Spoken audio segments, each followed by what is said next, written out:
একদা বনি ইসরাইলের সম্পর্কে নবীজি সাল্লাল্লাহু আলাইহি ওয়াসাল্লাম সাহাবীদেরকে নিয়ে আলোচনা করছিলেন। একদল সাহাবী, কতিপয় সাহাবী বললেন, ইয়া রাসূলুল্লাহ, ইয়া হাবিবাল্লাহ, আমাদের চাইতে বনি ইসরাইলের লোকেরাই অনেক উত্তম ছিল, কারণ তারা যদি গুনাহ করত সকালবেলা তাদের দরজার উপরে তার গুনাহর কাফফারা স্বরূপ লেখা হতো। সুতরাং আমাদের চাইতে বনি ইসরাইলের লোকেরাই অনেক ভালো ছিল, কারণ হাদিস শরীফের মধ্যে আছে, কানাল কিফলু মিন বানি ইসরাইল লা ইয়াতাওয়াররাউ মিন যামবিন আমিলাহু। হাদিস শরীফের মধ্যে আছে, বনি ইসরাইলের মধ্যে কিফল নামক একজন যুবক ছিল, সে নিজের গুনাহর জন্য কখনো তওবা করত না, ইস্তেগফার করত না। একদা এক ইমরাতুহু, তার কাছে একজন মহিলা আসলো, একজন সুন্দরী রমণী আসলো। সে অভাবের তাড়নায় তার কাছ থেকে কিছু চাইল, সিত্তুনা দিনারন, বলে তাকে 60 দিনার দিল। আইয়াত আহা, বলে এ শর্তে যে তার সাথে সে জেনা করবে, একটা রাত কাটাইবে। ফালাম্মা আরাদা নাফসাহা উরতাআদাত ওয়া বাকাত। হাদিস শরীফের মধ্যে আছে, যখন ওই মহিলার দিকে কিফল নামক জালেম যখন হাতটা বাড়াইল, ওই মহিলাটা তখন থরথর করে কেঁপে উঠল এবং কান্না শুরু করলো। কিফল জালেম ডেকে বলে, এ মহিলা, মাইবুকি কি, তুমি কেন কাঁদতেছো? তুমি তো স্ব-ইচ্ছায় আমার কাছে এসেছো, তুমি কাঁদো কেন? মহিলাটি বলে, মাখাফাতিকা, আমি আল্লাহ তাআলার ভয় করতেছি, কারণ আনতা তাফআলিনা মিন মাখাফাতিল্লাহ, আমি জীবনে কখনো এমন কাজ করি নাই, আজকে এই কাজে উদ্বুদ্ধ হয়েছে। ওমা হামালানি আলাইহি ইল্লাল হাজাতি। হাদিস শরীফের মধ্যে আছে, আজকে আমি নিজেকে তোমার কাছে সুপর্দ করেছি একটাই মাত্র কারণ, সেটা হলো আমার অভাবের তাড়নায় আমি তোমাকে নিজের কাছে সুপর্দ করে দিয়েছি। আমার 2টা সন্তান ক্ষুধার্ত, স্বামীটাও অসুস্থ হয়ে পড়ে আছে, কয়েকদিন ধরে এই মুহূর্তে আমি কি করব, তাই আমি জেনার জন্য হলেও উদ্বুদ্ধ হয়েছি একমাত্র আমার ওই স্বামী সন্তানদেরকে, আর আমার এই অভাবের তাড়নায় আমি এমনটি করেছি। জালেম বলল, তাহলে তুমি তো আল্লাহর ভয়ে এমনটি করতেছো, তুমি থরথর করে কাঁপতেছো, কাঁদতেছো, তাহলে তো এর চাইতে বেশি আমাকে আল্লাহর ভয় করা লাগবে। যুবক বলল, ওয়াল্লাহি মা আসিহি বাদাহা আবাদান। যুবকটি বলল, আমি আল্লাহর কাছে তওবা করতেছি, আমি জীবনে আর কখনো এমন গুনাহ কখনো আর করব না। এই বলে সে তওবা করলো। ফামাতালাইলিহি, হাদিস শরীফের মধ্যে আছে যে ওই রাত্রিতে কিফলের জালেমের মৃত্যু হয়ে গেল। সকালবেলা তার দরজার উপরে মাকতুবুন বাবিহি, তার দরজার উপরে লেখা ছিল যে কদ গাফারাল্লাহুল কিফলা আজিবান নাসা। হাদিস শরীফের মধ্যে আছে যে সকালবেলা লেখা ছিল দরজার উপরে যে আল্লাহ তাআলা কিফলকে মাফ করে দিয়েছেন। এই দৃশ্য দেখে মানুষগুলো সব আশ্চর্য হয়ে গেছে। তাই সাহাবীরা বলতেছিলেন, রাসূল, তাহলে তো ওই বনি ইসরাইলের লোকেরাই ভালো ছিল, কারণ তারা গুনাহ করলে ওই তওবার আল্লাহ পাক মাফ করে দিয়েছেন, এটা তো সকালবেলা দরজার উপরে লেখা থাকতো। নবীজি সাল্লাল্লাহু আলাইহি ওয়াসাল্লাম বললেন, না না, তাদের চাইতে তোমরাই উত্তম, কারণ তাদের গুনার কথা দরজার উপরে লেখা হতো, আর তোমাদের গুনার কাফফারা হয় ইস্তেগফারের মাধ্যমে, বেশি বেশি করে তওবা ইস্তেগফারের মাধ্যমে। এই বান্দা যখন গুনাহ করবে আর গুনাহ করার পর তওবা করবে, আমার আল্লাহ তখন বান্দাকে মাফ করে দিবেন। এজন্য আল্লাহ তাআলা কোরআন বলেছেন, ওয়াসারিউ ইলা মাগফিরাতিন মির রাব্বিকুম, তোমার রবের ক্ষমার দিকে দৌড়াও। এটা একটা হলো শানে নজুল। এই শানে নজুলটি তাফসিরে রুহুল মানির 4 নম্বর খণ্ডের মধ্যে আছে, তাফসিরে কাবির 5 নম্বর খণ্ড, তাফসিরে জালালাইনের 1ম খণ্ড।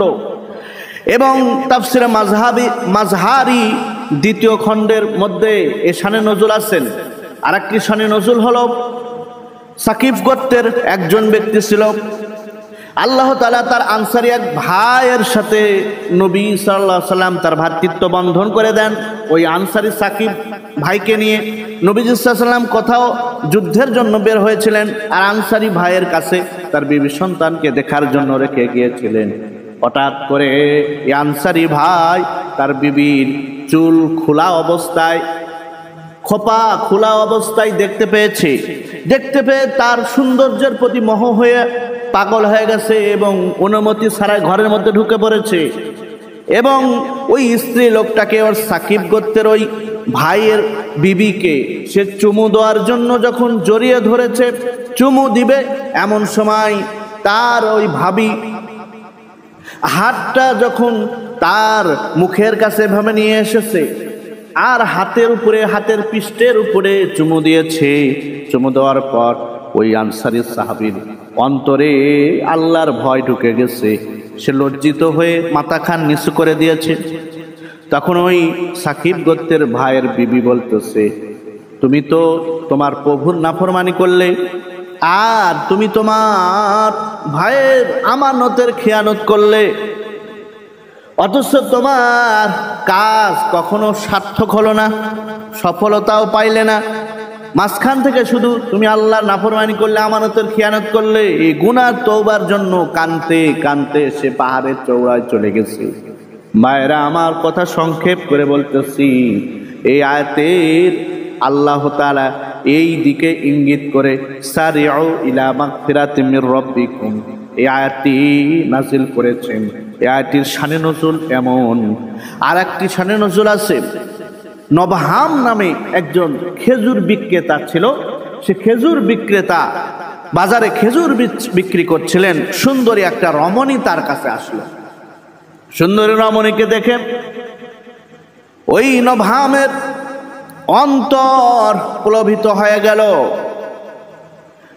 তার লোভাতুর দৃষ্টি দেখে সে ওই মহিলাটির উপরে আকৃষ্ট হলেন। এ মহিলাটি এসে জিজ্ঞাসা করলো, সুন্দরী রমণীটি জিজ্ঞাসা করলো, হে নবহাম, তোমার এই খেজুরের দাম কত? বলে, এই খেজুরের দাম, এই খেজুরের চাইতে ঘরের ভিতরে যে খেজুর আছে ওই খেজুরটা অনেক ভালো। এই বলে ফুসলায়া তাকে ঘরের মধ্যে নিয়ে গেলেন।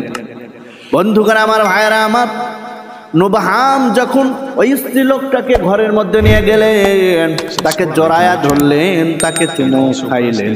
এরপর মহিলাটি বলল, এই যুবক, নবহাম, তুমি আমার আল্লাহকে ভয় করো। এ কথাটা যখন বলেছে, ও যুবকের অন্তরে আল্লাহর ভয় জাগ্রত হয়ে গেছে। আল্লাহ তাআলার কোরআন, নবী সাল্লাল্লাহু আলাইহি সাল্লামের হাদিস প্রমাণ করে, দাউতুহু ইমরাতান যাতা হাসাবিন ওয়া জামালিন ফাকালা ইন্নী আখাফুল্লাহ।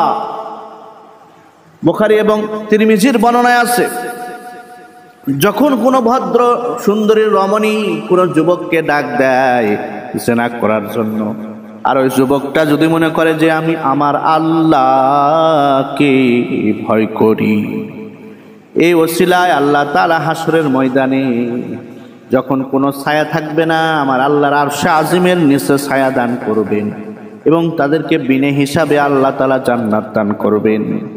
ভাইরা আমার, এই জন্য আল্লাহ পাক বলেন, ওয়াসারিউ ইলা মাগফিরাতিম মির রাব্বিকুম ওয়া জান্নাতিন তাজরি মিন তাহতিহাল আনহার খালিদিনা ফিহা ওয়াইদাতুল লিল মুত্তাকিন।